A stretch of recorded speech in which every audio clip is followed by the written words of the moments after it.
It's been over 20 years since the last episode of Rotten Little Town, the smash hit occult western that ran for 6 seasons between 1993 and 1999, plus one 2-hour reunion movie released in 2000 that wrapped up most of the dangling storylines in such dramatic fashion that it remains highly debated today, completing its planned arc despite the untimely deaths of one creator and 2 lead actors, plus multiple other mishaps. The show is still fondly remembered as the compelling story of Sheriff Horace T. Booker and his efforts to clean up the frontier town of Sawblade, New Mexico, which is beset by supernatural forces at the height of the Wild West. The creators and surviving cast members agreed to talk to us about how the show came to be, the rigors of filming, the show's popularity and legacy, and the chances of a return to the town where, as the theme song put it, darkness had a name. The early days. Jerry Stracker, co-creator. You must understand that in those days most episodic television did not have arcs. It had self-contained stories that always returned the characters to status quo at the end of each hour-long episode. You could have series lasting 7, 8, or 9 years, and nothing would change at all, unless there were kids who grew up on camera. I always wanted to do something more substantial, something that functioned as a novel for television. And I was still musing about how to do that when I mentioned it to co-creator, Barth Lawrence, who told me that he'd been working on some ideas along that line for a Western series he then called Booker. He showed me what he had, and I fell on it with both hands, ripped it apart, and put it back together before getting a pilot deal. How much of his original vision made it to air? Jerry Stracker, less than you'd think. Barth pretty much wanted to do a standard TV Western about a troubled lawman holding his town together by sheer force of will, and of course, plenty of bullets. He just didn't know how to sell any of the networks a Western in that day and age. I mean, that was the era of Dances with Wolves and Unforgiven. But the genre was still considered pretty much dead, and though it was his dream project, he had no idea how to make it work. I was the one who said, but what if we add the supernatural? What if we took Booker's archenemy, the bad man Hogarth Malloy, and put him in league with the actual devil? Do that, I said, and we can give you 6 years worth of episodes, a story that built from year to year. He was ecstatic. He was said to hate horror fiction. Jerry Stracker. Yes, he was resistant at first, but then I showed him how adding this one fantasy element could turn the whole show into a great morality play. Honestly, he came around to loving it. We have a letter showing that he tried to get you fired off the development team 10 days before the car accident. Jerry Stracker. Barth was like that. He would try to fire you 1 minute, then be your brother 5 minutes later. It made him difficult to work with.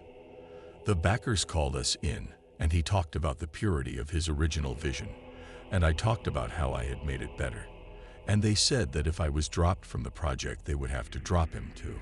Honestly, it was that obvious. But after we left the room, we had a great dinner and came to terms. We were, he admitted, making 2 shows in one, a Western and a supernatural thriller, and if he stuck to his wheelhouse and made sure everything was authentic on the Western end, he could do a bunch of episodes every year where the arc was in the background, and his more realistic take was more prominent.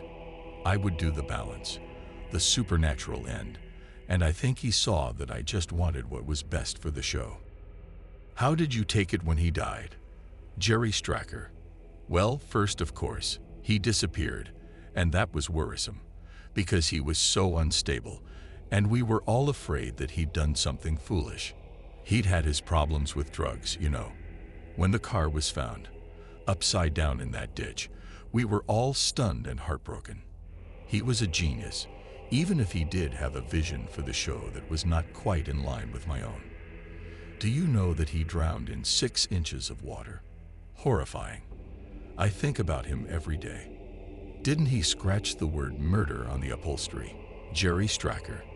That came many years later from an investigator trying to sell a book, and I don't believe a word of it. It's a sensitive question, but how much of his original vision remained in the show Bible? Jerry Stracker. Almost none. Our protagonist kept his name, but otherwise became a completely different person. The town changed, the tone changed, the arc changed. Almost all of his characters were thrown out and replaced with my own.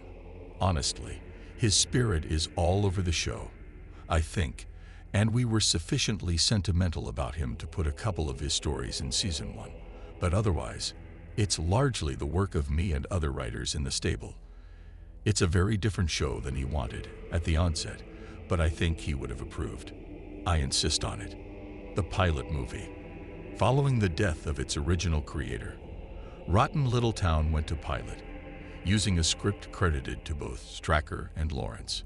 It was the only time Sheriff Horace T. Booker was played by an actor other than Elliot James, who would go on to achieve stardom in the part. We reached out to original Booker, Cliff Adams, at the actor's retirement home in Los Angeles. Cliff Adams, original actor, Sheriff Horace T. Booker. It was such a long time ago that I don't remember the story at all. I didn't think it was any better or worse than anything else I'd worked on at the time, and I sure as hell didn't expect it to go to series. Jerry Stracker. Cliff was everything we were hoping for at the time. An older, iconic actor known for westerns, all attributes that were pretty thin on the ground in those days. Bruce Dern had said no, and so had Sam Elliott, and we just kind of fell on Adams, who embodied the milieu, even if he'd always been a supporting player. At the time, we thought we'd struck gold. Cliff Adams. How long did that thing last? 10 years? 8? Crap, I would have hated that. TV hours were already a bit rough on me at that age. I wasn't exactly a workaholic. Jerry Stracker. Let's just say that he needed excessive handholding. Arlene Molyneux. Actor, Kitty Parsons.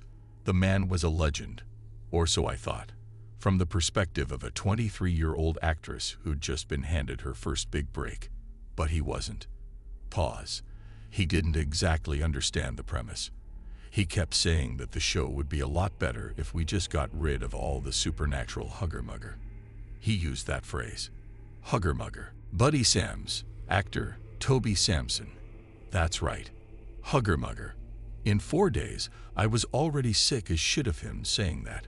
Stracker finally had it out with him and said, "Look, if you want that show, you go somewhere else and find somebody to pay you for it. I hired you to be in this show." And it didn't help that there were some nervous types from the network hanging around who agreed with him. For the first 2 years, until the ratings went through the roof, they just kept circling Jerry and tried to force him into making the show bonanza. He didn't need some old guy in front of camera making the struggle more difficult. Jerry Stracker.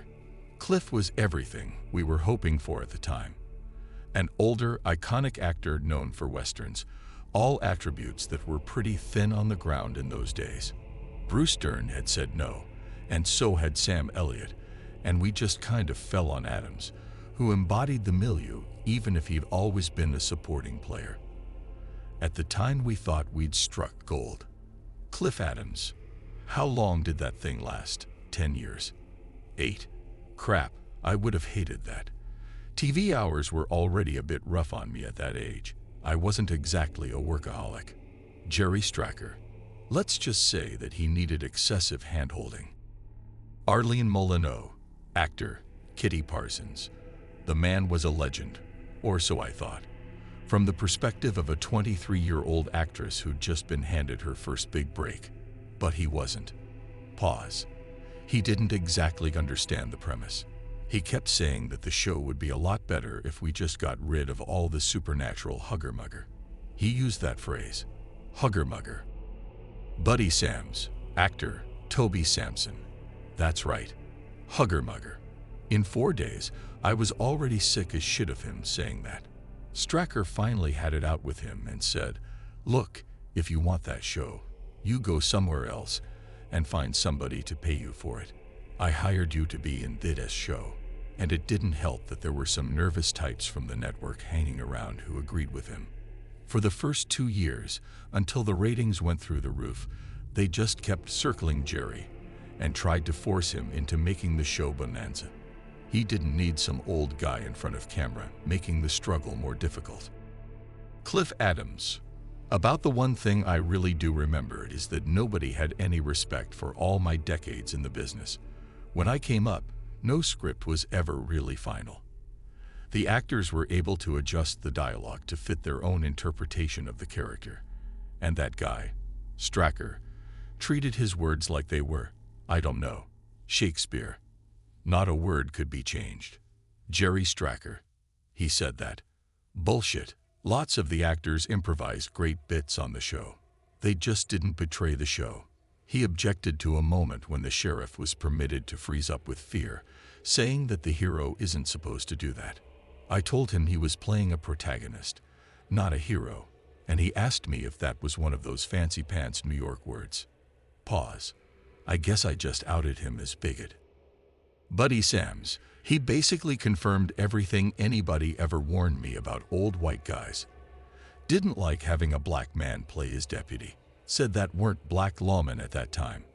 I showed him a book about Bass Reeves. You know, that guy was the basis of the Lone Ranger. I was the one who talked Jerry into giving Reeves a cameo. Jerry Stracker. He spoke the lines, though, and eventually gave a great performance. I'll give him that. He acted the hell out of the part.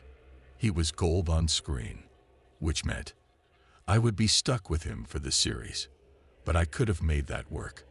Cliff Adams. I didn't want the series. Not if they were going to keep that supernatural hugger-mugger. Arlene Molyneux. If he'd done the show, I would have walked. I would have had to. There were backstage behaviors, the kind of thing people talk about a lot more today. Back then, if a woman wanted a career, she didn't talk about that kind of thing. Poor Honey Pendrake, Jeannie Armbruster, seasons 1 to 5. And I used to regale each other with stories about our narrow escapes from that guy. Cliff Adams. She's lying and dragging in Honey Pendrake, who isn't alive and able to testify. That's dirty pool. Arlene Molyneux. The network wanted him. Jerry Stracker.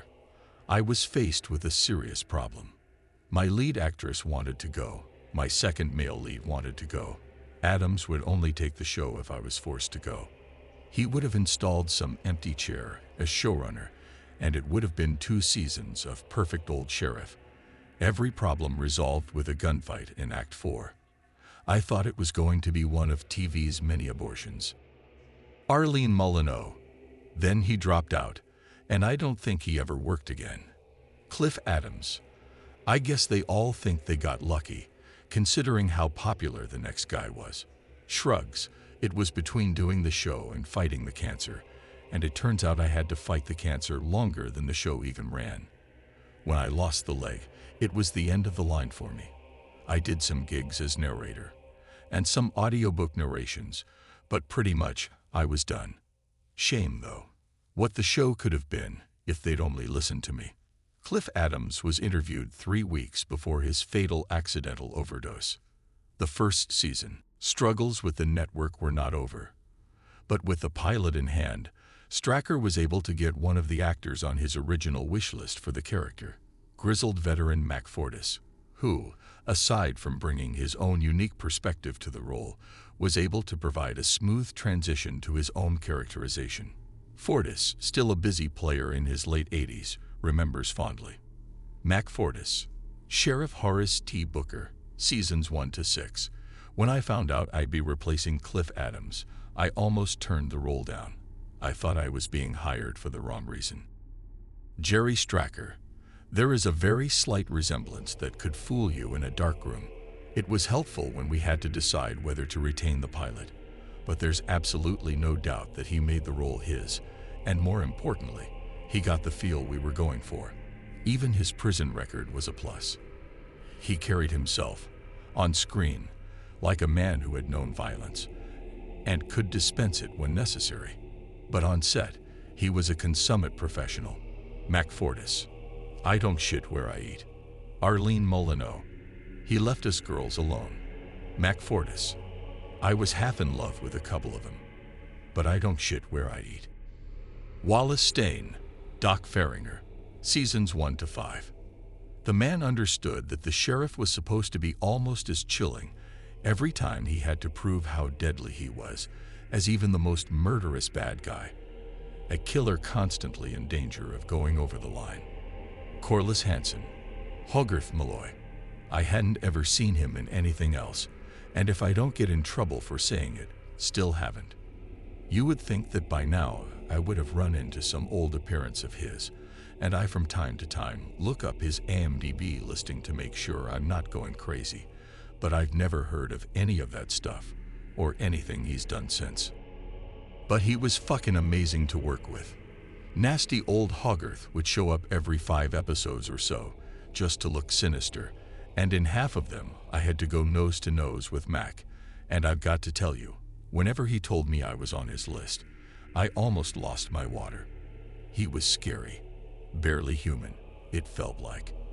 I always wondered why they didn't just cast him in my part, when he was that good at being bad. But the answer's that he'd turn around in the more peaceful scenes and be one charming son of a bitch. Wallace Stain, let me tell you something about Mac. We had this network liaison. I won't say his name because I have nothing good to say about him, but he was one member of what Jerry called the mundane mob, the group dedicated to eliminating every element that made the show unique. When he saw the script for, what was the episode's name? The one about the lone rider who could point his finger at people and make them fall down dead. Jerry Stracker, the Hand of Death. Wallace Stain, yeah, that one. The one that really got us noticed, and people on the street have been shooting me with index finger pistols ever since. Anyway, this guy said we couldn't do that, because it was too violent. Imagine, a show where people shoot each other with real guns every day. And he thought pointing a finger was too violent. Anyway, that guy insisted on this script being shelved, and it seemed that Jerry had used up all his leverage for that particular season, because it was, even if that meant shuffling the ARC stuff around. But the fight over this particular episode went on until the guy's backyard deck collapsed, right over the canyon it overlooked, killing him and 2 of his children.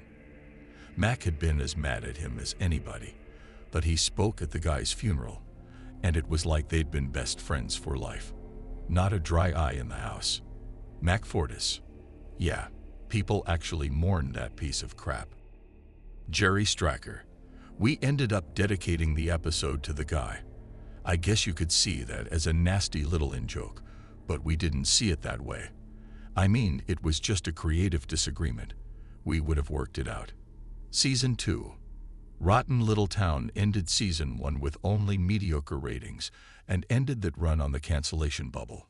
Everybody thought the show was doomed, but then it received a last-minute reprieve, and the cast, some of whom had already gone on to other things, were called back. Jerry Stracker. The network would just plug in another show in the Special Investigation Unit franchise, which was already in the top 20 with the versions that ran on Tuesday and Thursday. I said to them, why not just do one every night of the week? Then you won't ever have to run any show that's even the slightest bit different. But they had a good thing going and knew it, and so it looked like our little show would just have to make way for another spin-off, Special Investigations Unit, Hawaii. Ingrid Weiner, writer, Seasons 1 to 4. Networks historically love setting shows in Hawaii. The weather's great, the scenery's terrific, and actors love getting cast in shows that are filmed there. Who doesn't want to be in the cast of a show set in Hawaii? The second they said the name of our replacement, I knew we were toast. But that was before Jerry Simpson got into trouble. Wallace Stain. Second biggest Simpson scandal of the decade. Folks. Ingrid Weiner. Mr. Track Down and Arrest the Bastards himself. The man who had made a fortune out of good cops punishing evil, having all that child porn in his home. Sounded like one of the villains on his show, saying he had no idea how it got there. Buddy Sams. I hear he was passed around like a party favor in prison, and it couldn't have happened to a nicer piece of shit. Wallace Stain. The point is that all of a sudden, the network had to fill that hour again. Jerry Stracker. The biggest problem was putting our cast back together. Mac had accepted a movie offer which would cut into our filming schedule, but getting him back in the fold was just a matter of changing the schedule and filming our scenes 3 weeks in.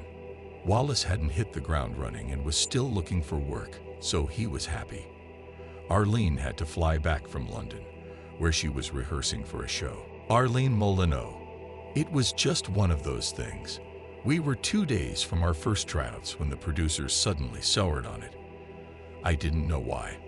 All I knew was that it was my first stage role, and that people said it would make me an A-list star, and that all this money was being spent on it, and that it all just popped, and no one had any explanation. I was nearly out of my mind.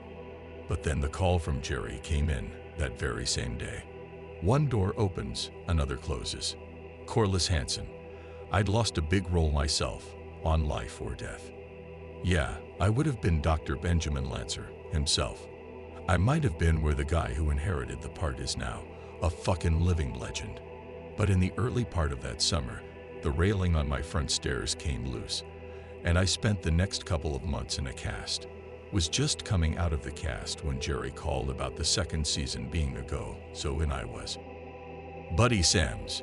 It was one of those cases like Casablanca, where everything went right, and all these people who never expected much went into season 2, thinking that we just signed on for no more than another year of a show that would limp along for another 22 episodes and then get forgotten forever. Pause. We didn't know that Jerry had an ace up his sleeve. Jerry Stracker. I knew that if the show was to find its audience, I needed a star to pull them in, if only for one season. And I got one. The coming of Tom DeLance. Generally, stars as big as Tom DeLance do not do episodic television until their careers begin to slip. By and large, they don't even look at the scripts. But in late 1994, Tom DeLance was coming off his second Best Actor win and enjoying the box office lead of his latest film, Troublemaker, which would go on to spawn 4 sequels.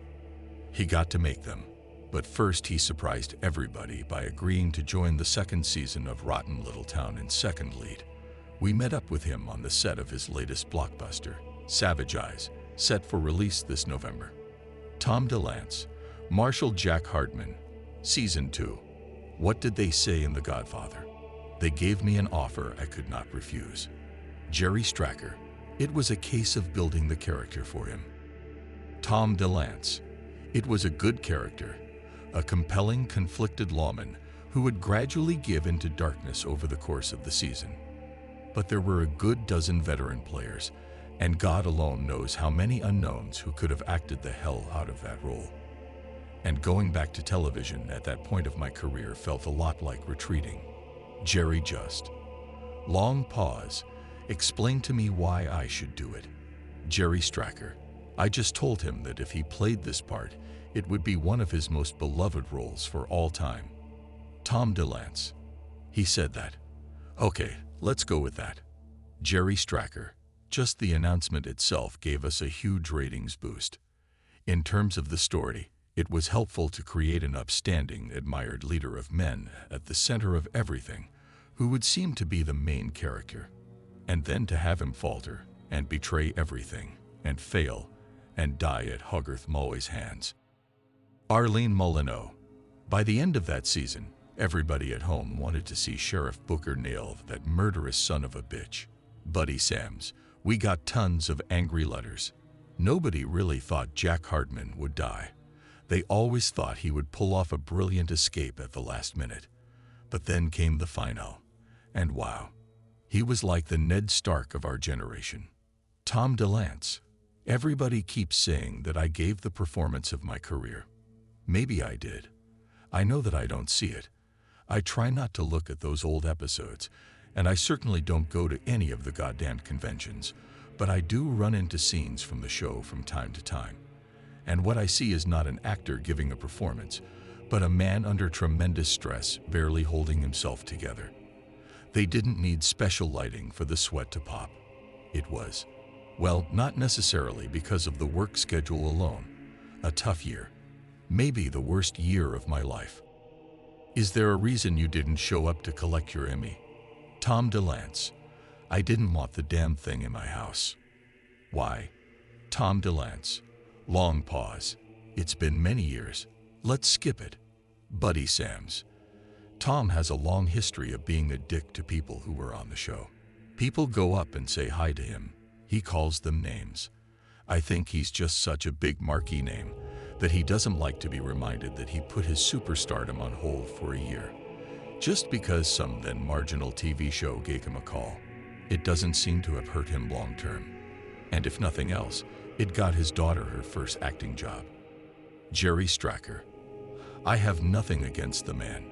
He helped turn us around in the ratings at a very difficult time in his life. We didn't know how difficult. And we both got what we wanted out of the association. As long as he doesn't tell any tales out of school, I won't either. Mac Fortis. Yeah, I know the whole story, but I don't think about it much. Third season. The Coming of Angelica Delacroix. Angelica Delacroix. Melinda Harker. Seasons 3 to 7. Look, everybody knows what happened to me the year before I cast. I was snatched out of my home and locked in some maniac's basement room. And no, I don't understand what he was after. I was lucky he wasn't some killer or rapist, just a collector, I guess. I almost went insane. Then, I guess he thought better of it, because he doped me up and dropped me off at some emergency room. Some people still think I made the whole thing up as a publicity stunt, and I said, sure, you think that makes sense. You put your life and career on hold and go hide out for a year. I moved back in with my dad and was about 30 seconds away from picking some dangerous narcotic to get addicted to. I certainly didn't know if I wanted to go back to acting, especially since I'd had plenty of time to think about why this was happening to me, and I couldn't think of anything but being the daughter of a celebrity. Who wants an extra chance at fame when you've been through something like that? But if I didn't want to spend the rest of my life as a terrorized shut-in, I had to pick up the pieces, so I finally called my agent to tell her that I was ready to go back to work. That's when I found out that Jerry Stracker had been looking for me. Jerry Stracker. Back then, nobody knew about her ordeal. Tom had kept it a secret all that time. The story didn't come out until 10 years later, when Angelica wrote her memoir. When I think about how stressed he'd been on the set and how he cut off connection with all of us after the season was done, well, it didn't make any sense at the time. But ever since then, I can think of nothing more horrifying than having to pretend everything was normal when some evil shit had gotten his paws on my child. Tom DeLance. Some evil shit is about right. Jerry Stracker. And of course, the people responsible have never been caught and are supposed to be still at large. It's got to be terrible, knowing that they could decide to go after his daughter again, at any time, if it ever occurred to them that they wanted to. Even if he had a clue who they were and identified them, he could never be certain that there weren't accomplices still out there, prepared for reprisals if the ringleaders got caught. I personally would never feel safe. The thing he needs to keep in mind is that he gave them whatever they wanted, and they lived up to their end of the bargain. Tom DeLance. No, I'm not going to tell you what the ransom was. Jerry Stracker. I don't have any more of a clue than anyone else. Tom DeLance. I don't think it will ever be over, not in this head, and not in my daughter's. Pause. When I heard that the show cast her as this new continuing character, trails off. Why did you hold up casting Melinda until Angelica became available? Jerry Stracker. She'd auditioned for the original pilot movie, and I'd never forgotten her.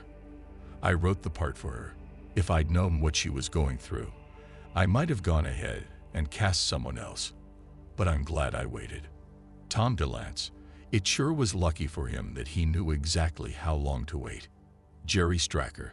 Tom's family now, and he still has a bug up his ass where I'm concerned. Angelica Delacroix. My father had always been supportive of my career, and he certainly liked that I was putting myself back together after a year in captivity, but he and Jerry just never got along. At the time, I hated that he would even think of standing in my way.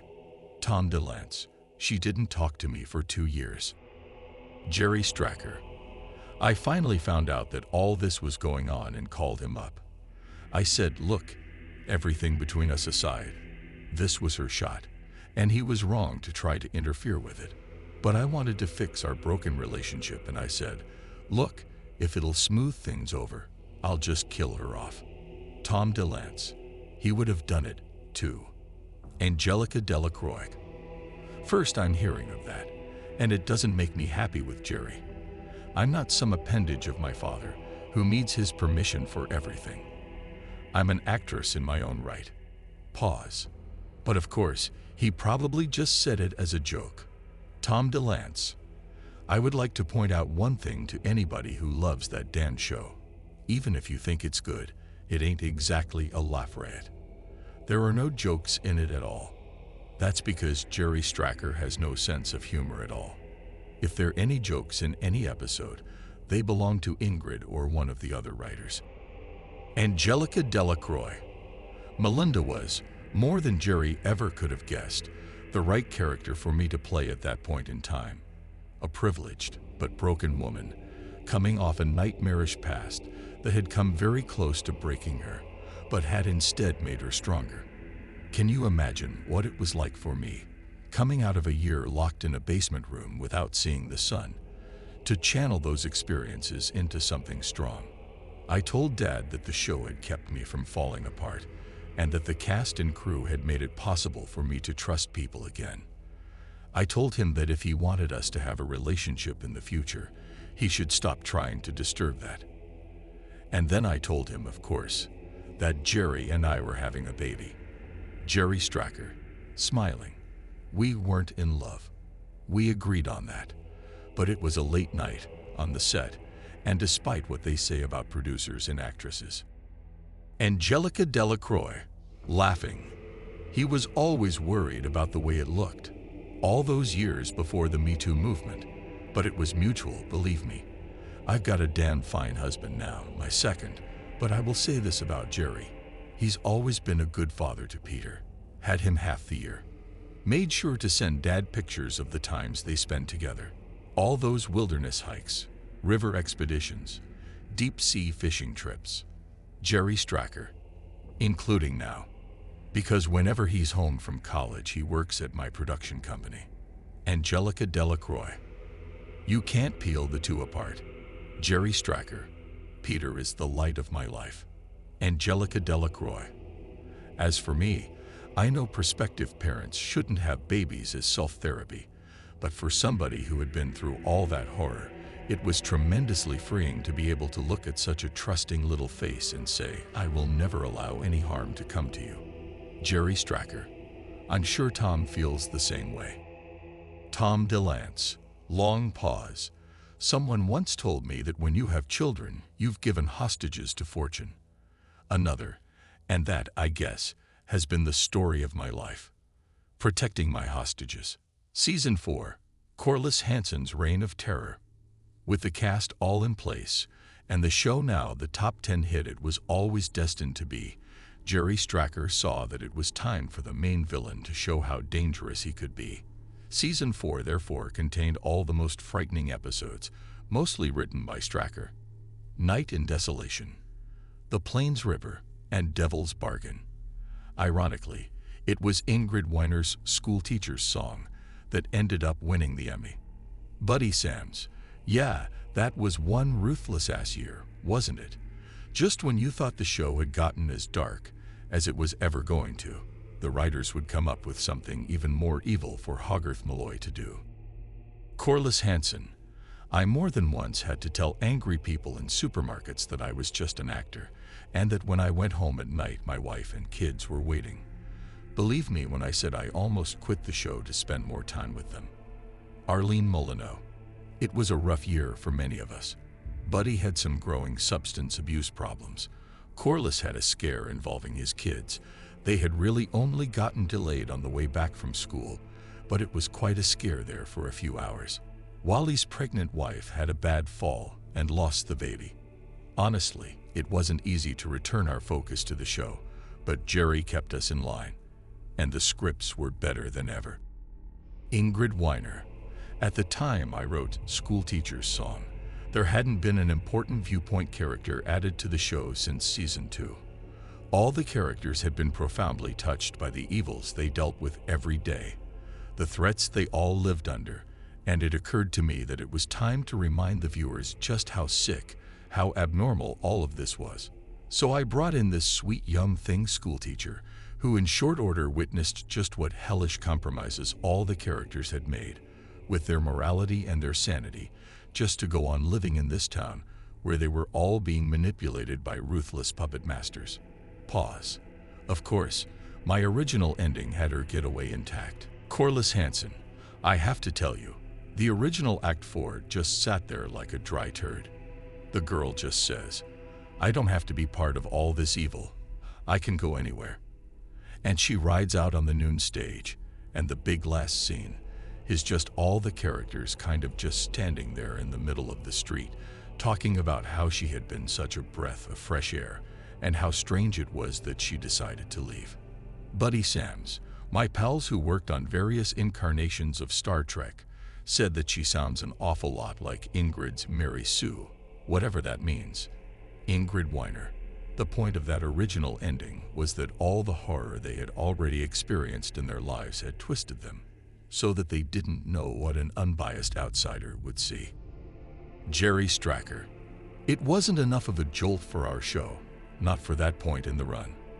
I thought, just how scary can the town of Sablé be, if a nice lady like that could just get a noon stage and go on to live an ordinary life somewhere else. So I changed the ending, kind of completed Ingrid's metaphor. Corliss Hansen. What happened in the version as aired is that she takes her leave at the end of the second act. The third act is all her arriving in her new home in San Francisco, getting a new job, meeting a new man who's crazy about her, and thinking herself fated for happiness. All the things you want to see for that character, right? But then she wakes up in the middle of the night, alone in her little apartment.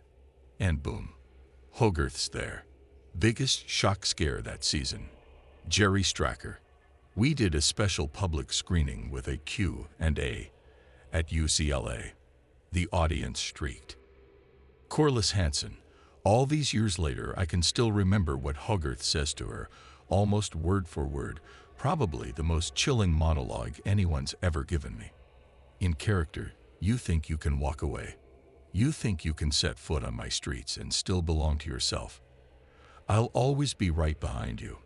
Don't, ever, think you're safe. Then she blinks and he's gone, and you have that heartbreaking scene where she says no to the nice guy who was ready to marry her, as well as the closing text establishing that she disappeared forever, only a week later. Ingrid Weiner. As a woman, I didn't care much for that ending. It took away all her agency, told the audience that she was helpless against this stalker.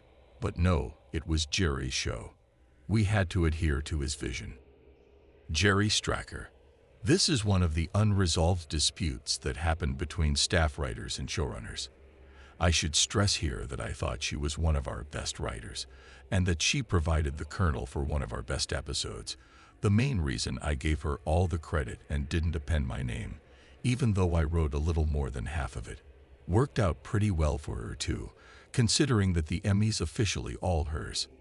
Emmy nominations in the dramatic episode category went to 3 episodes of Rotten Little Town, including Stracker's Night in Desolation and The Plains River.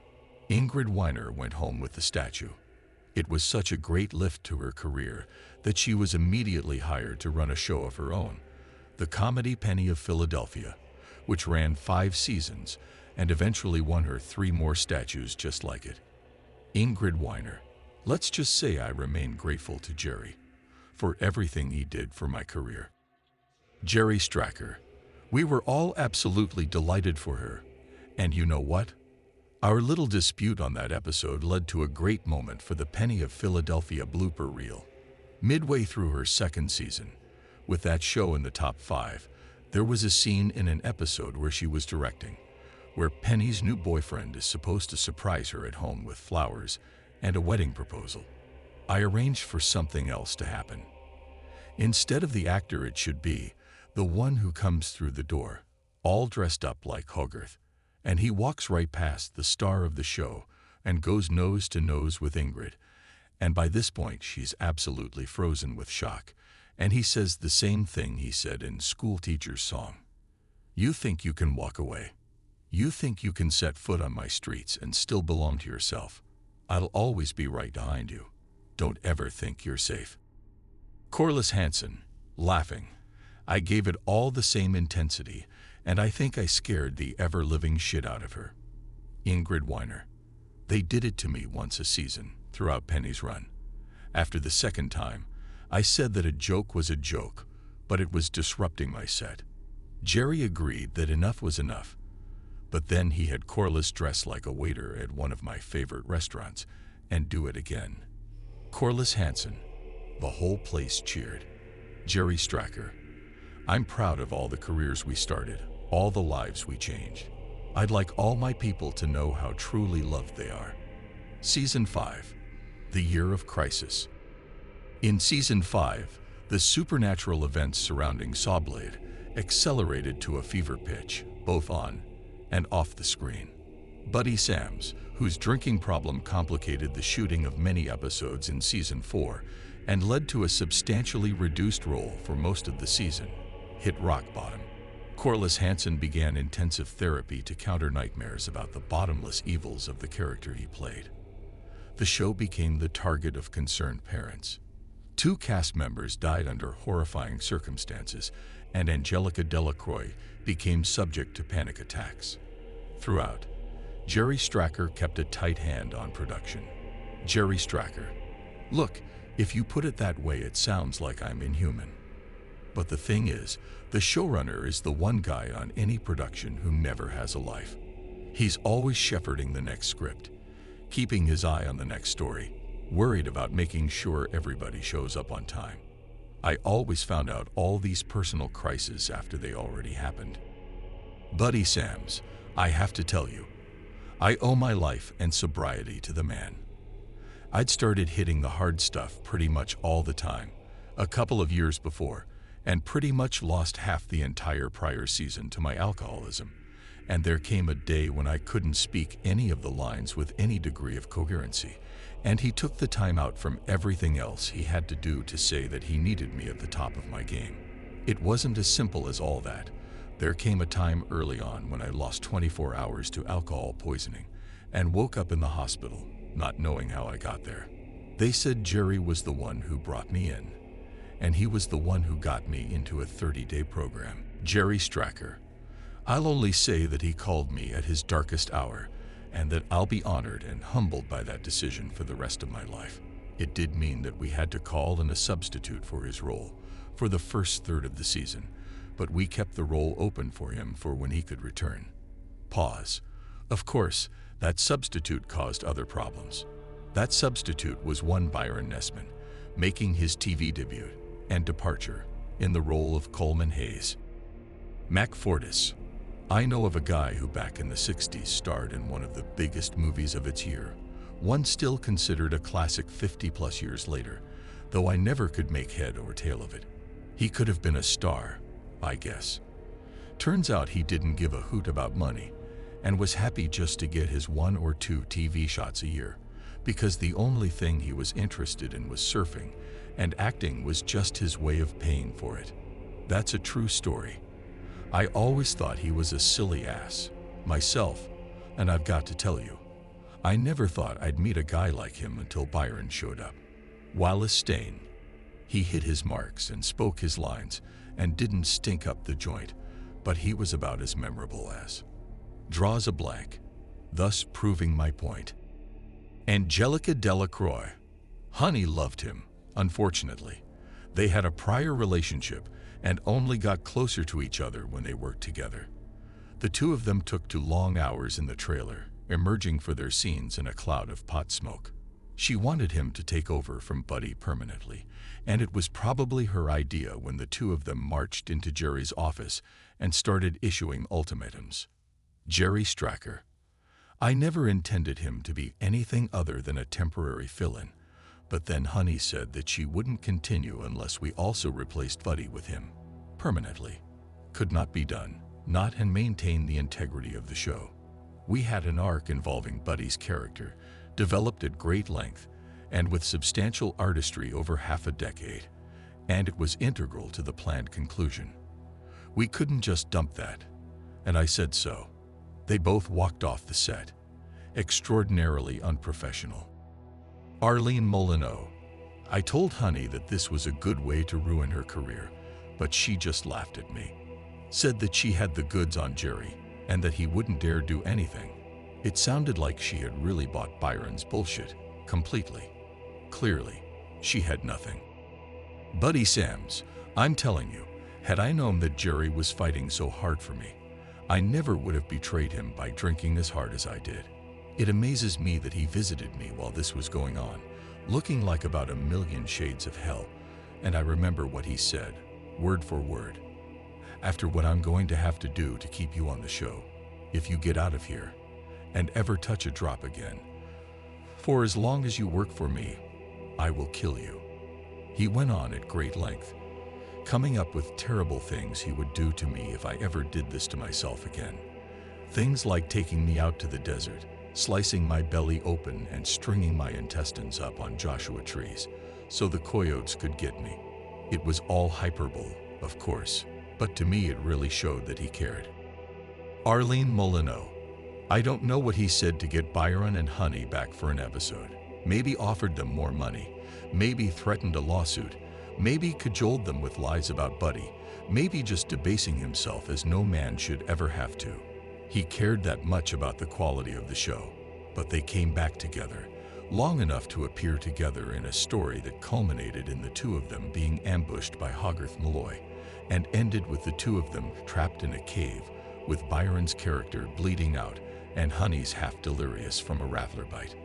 I happened to see the original script that came after that, which really rescued them both in a brilliant way. But, as we all know, it didn't work out that way. What happened, of course, was one of the most notorious Hollywood crime scenes of the 1990s. Both Byron Nessman and Honey Pendrake, who were at that point both heavily involved with the then-rising California cult known as the Church of Malachi, were found murdered and mutilated in the home they shared, their walls spray-painted with mottos from the church's apocalyptic teachings. The most horrifying crime since the Manson murders, it led to massive investigations of the church and the ultimate imprisonment of its charismatic leader, Malachi Stardust, on charges of sex trafficking. The murders themselves, generally believed to have been committed by the church's followers, are still officially unsolved. Arlene Molyneux. I was absolutely shattered. We all were. Between that and the harassment by parents groups who said that the show invited such atrocities with its subject matter, I had a total nervous collapse, and I don't think anybody else was far behind me. We were all thinking that year, maybe we should pack it in. Jerry Stracker. We stopped production for 6 weeks, out of sheer decency, but after about 4 of them I called everyone back together, and this included Buddy, and said, look, if you all decide to quit, I won't blame you. But you have to ask yourselves, do you want to surrender to the madness of some wild-eyed, charismatic demagogue? Or do you want to finish the story we set out to tell? They all went away to talk it over and returned to report that they were with me for the duration. I'm proud to say that they all made the decision professionals should have made. We dedicated the rest of the season to them. Corliss Hansen. There was, for about 5 minutes, a popular conspiracy theory that I killed them, which disturbed the hell out of me because I played the character who killed them on the show. I had to keep telling people that I'm just an actor, and I wouldn't know how to begin doing any of the things that were done to them. I'm not that guy. Neither was Jerry, who was in London accepting a prize that week. And even if you buy the even greater idiocy that maybe Jerry arranged it for some reason, I'd have to ask you the same question the cops asked themselves. What do you think, really? That he had some convenient psychopathic murderer on speed dial? Mac Fortis. Hansen said what? Buddy Sams. About all I can tell you is that when I got back, still shaky as hell from hitting rock bottom, The atmosphere there was not the same. There was a grim sense of purpose. The end was in sight, and we couldn't just pack it in, not at that point, even if some of us wanted to. As far as I was concerned, this last season coming up was my redemption. And I have got to tell you, Jerry really gave me a lot to do. As we got closer to the end, won me an Emmy and saved my bacon in the industry. Jerry Stracker. I'm honestly not fond of talking about the adjustments that had to be made. In the last year and a half, I had to scrap an entire arc that was meant for Honey and find another player to do what she would have done in the last season. It weakened the overall storyline as a whole. But that's the kind of thing you have to do when you're writing a serial drama. You work with fallible human beings and you adapt. At least her character didn't just disappear between one episode and the next, is all I can say. The last episode she appeared in, the last episode Byron appeared in, worked just fine to exit both. Pause. But it was a tragedy what happened to them. It really was. Tom DeLance. I was gone from the show for years by then. Even if my daughter's involvement meant that I had to carry it with me to the present day, I have nothing to say. And this is the last time I will ever agree to be interviewed on the subject. Season 6, the last act. By the mutual agreement of everyone involved, nobody really wanted to make another full season, and so Jerry Stracker agreed to compress the final arc into 12 episodes and a reunion movie. By general consensus, he performed this miracle admirably, with 14 hours of superb TV that hit all the closing beats and provided the perfect send-off for everyone involved. The season's sole new player was Bree Destin, replacing Honey Pendrake's general position in the storyline as Sawblade's newest resident, storekeeper Felicity Streetjohn. Bree Destin, Felicity Streetjohn, Season 6. My only roles up to landing the gig were TV commercials, and so I arrived as a fresh-faced young thing, eager to make an impression and not step on any toes. I knew about the prior season's tragedy, of course. You could not avoid knowing about it. But I was unprepared for how brittle everyone was, how beaten down they were, how much they kept everything between themselves. I might not have made it to a 7th season if there'd been one, but I hit my marks and said my lines, and the least that could be said is that I didn't add to the show's long list of problems while I was there. It got me to my sitcom, at least, which is where I learned what it was like to be on a happy set, for once. Jerry Stracker. I'm aware that Bree feels that way, and if there's one thing about the entire series that I regret above all else, is that I wasn't a warmer boss to her while she was there. But her self-appraisal is, if anything, too harsh. She was terrific, she was amazing, and she was no problem at all, not from her first episode to her last.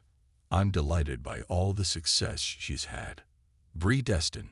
I have to admit that before I even set foot on set, I did ask some past and present members of the cast and crew what to expect, and that, among others, Mr. DeLance was very helpful. Buddy Sams. I must admit I barely remember her from that year. She kept her head down and did whatever was asked of her, however difficult. It certainly added to her reputation for professionalism, and I have no trouble understanding why her career rose faster than mine. I won an Emmy that last year, and I still had difficulty getting cast in things. More got around about my problems than I ever expected. Lots more. It didn't really start until I was actively looking for a new gig, which makes me wonder where it came from. But hey, I did make a comeback after a few bad years, so I can't complain. Jerry Stracker. I think it's fair to say that he had suffered enough. Angelica Delacroix. We all went through hell on the series, but let's be honest, except for Buddy and Holly. Buddy Holly, we called them when they were together. We all walked away from that show with more than we had when we walked in. Jerry became one of the leading show creators in the business, and Buddy and Mac and Arlene and Ingrid and Curtis all had one of the all-time best hours of television ever in their respective CVs. Even Dad, who didn't get along with Jerry, got a grandkid out of it. Mac Fortis. All I can tell you is that I have maintained a relationship with Jerry Stracker all these years because he's a man who knows how to get things done. If he ever needs me for anything, he has my number. Jerry Stracker. He said that. I'm touched. Kind of reminds me that I should call him. In this business, there's always need for a man with his talents. Ingrid Weiner. What isn't always clear in this business is that the compromises we make to tell the stories we want to tell are sometimes harsh and sometimes capricious, but always worthwhile if what you come up with is extraordinary. I've been busy since Rotten Little Town, but I've never done anything that seized the public imagination the way Jerry's story did, or resonated in the years to come the way his vision did. I'm not always happy to admit it, but it was the best show I was ever part of. Corliss Hansen. I agree. And I still have nightmares. People keep asking me to play more villains and murderers like Hogarth again, but as much as I miss the edge, I'm happier with the comedies. They're more me. Arlene Molyneux. He's called me for this new thing he has in development at Fox, this sort of grim apocalyptic post-Holocaust thing, and said that he really wants me in it. He says the script is top secret. I guess I'll have to see him. I know that whatever it is will be hell. But you don't say no to Jerry, not when he really believes in a project. It's a dark joke among those of us who made it out of Rotten Little Town that he could probably get even Byron and Holly back if he really wanted to insist hard enough. Tom DeLance. He probably could, and I'm not joking. Half of us think he has the right connections. No, I'm not telling you what I mean by that. Wallace Stain. We were all a big family, really. Not always close, not always peaceful, but all forever linked by that show, by what happened on the screen and what happened behind the scenes. I could live to age 100, and it will still be the headline of my obituary. I will never not be the guy who played Doc Farringer. It'll be on my tombstone. It's always in my rear-view mirror, and sometimes it feels like it's catching up. Ingrid Weiner. Certainly no one ever lets me forget it. Least of all Jerry. Corliss ambushed me with that Hogarth gag for the 25th anniversary of the premiere. Years and years since the last time. I almost passed out. I think he'll still be doing it. That Jerry will still be involved with him doing it, even if I leave the business and move to a chicken farm in Nebraska, even if I retire behind a barbed wire fence. I sometimes think it'll be the last thing I see before I die. That's one definition of a family, I guess. No matter how old you get, they still have to let you back in, even if you're bad. And you will never get away, even if you want to. At press time, Jerry Stracker has announced the signing of a contract to produce a big screen, big budget return to Rotten Little Town.